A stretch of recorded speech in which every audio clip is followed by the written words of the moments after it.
What is up, my guys? Jesse Males here with Backwater Fly Fishing, coming at you with episode 6 of a 12-part series where I show you everything in my inshore saltwater fly box. Now, like always, this video is sponsored by my good homies at MarabouBrothers.com. Let's run this intro.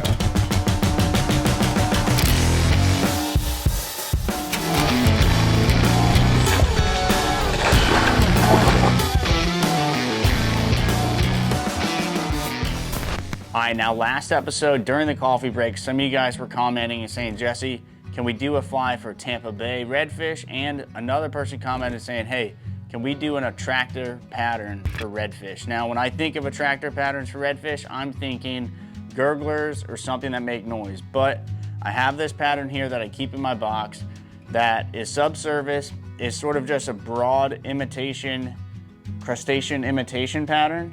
Can be stripped a variety of different ways and really doesn't resemble anything specific, but it gets the job done. So we're gonna cover this fly today and I think you'll really enjoy it.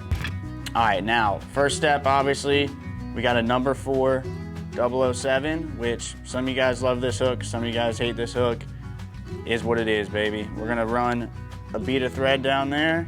We're gonna be using a double pupil lead eye, and this is a small lead eye. It's gonna go right on there, right in the normal spot for dumbbell eyes. This fly right here will not be super quiet when it lands. It's gonna get waterlogged. It's gonna have a little bit of weight to it. So, you know, if you're fishing spooky fish, this fly might need to be placed kind of, I would say, farther from the fish than you would with bead chain eyes or than you would with a tungsten bead. So we got these lead eyes secured. The first step is to create a little hot spot. So we have a pinch of orange fox tail hair. This is gonna get tied in right at the base and then trimmed off for the hot spot. So we're gonna secure it right here, right past the bend of the hook, and literally just trim it off like that. Now we have a nice hot spot. Around that, we're gonna palmer 1 barred hackle feather. We're gonna tie that in, palmer this around, okay? This, honestly, if you wanted to skip this step, you could, but I think it really does give a nice touch to this fly. We want it to look buggy, we want it to attract fish, we want it to push water, and all these feathers tend to do just that. Now, when you tie this in, you wanna be wrapping backwards, okay? That way, once we trim this off, essentially all these feathers end up pointing back. Cover up some of this junk. Now the tail on this fly is from the homies at Marabou Brothers, and this is just a barred marabou plume, okay?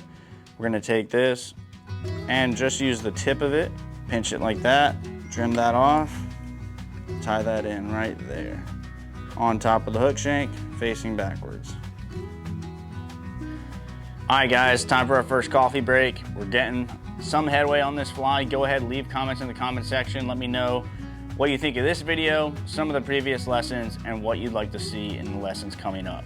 All right, back at it.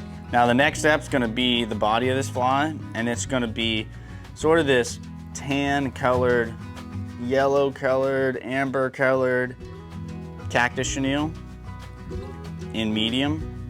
We're gonna go ahead and secure that. Bring our thread up in front of the eyes.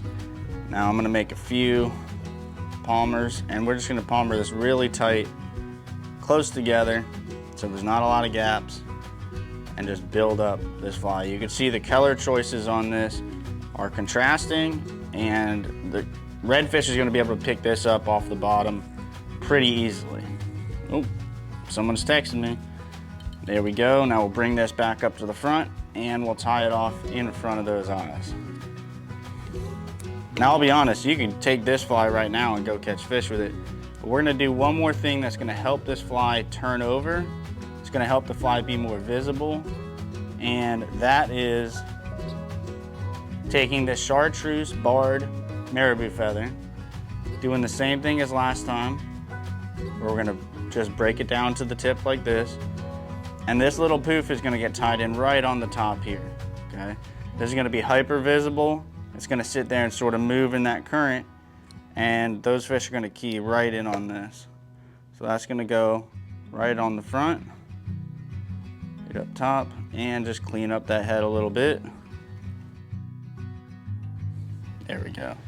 Again, this fly is super fishable as is, but one more thing that I like to do is add some legs to the front of this fly. So we're gonna take 2 sand clear, these are the Chicone crusher legs. We're gonna tie 2 down one side, fold this over, put the other 2 down the other side. Just like that. And we're gonna cover up the head a little bit.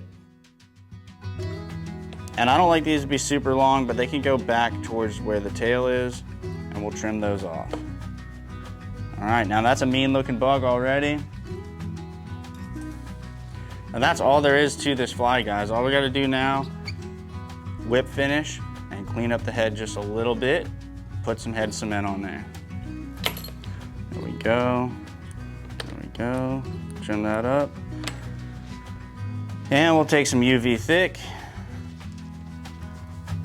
cover up all the thread here, make this fly really durable.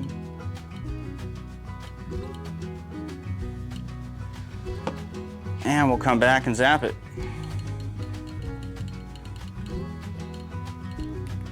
There we go, guys, that's it. Super fishy fly, great fly for redfish, for black drum, any flat species. If you're going bonefish, you can fish it this size, but I would downsize it to a number 6. And that's a super fishy fly right there. Hi guys, thanks for watching episode 6 of this 12-part series where I'm covering all the flies in my inshore saltwater fly box, brought to you by my good buddies at MarabouBrothers.com. Go use the code BACKWATER25 at MarabouBrothers.com to get 25% off your next order. Until next time guys, tight lines, happy fly tying.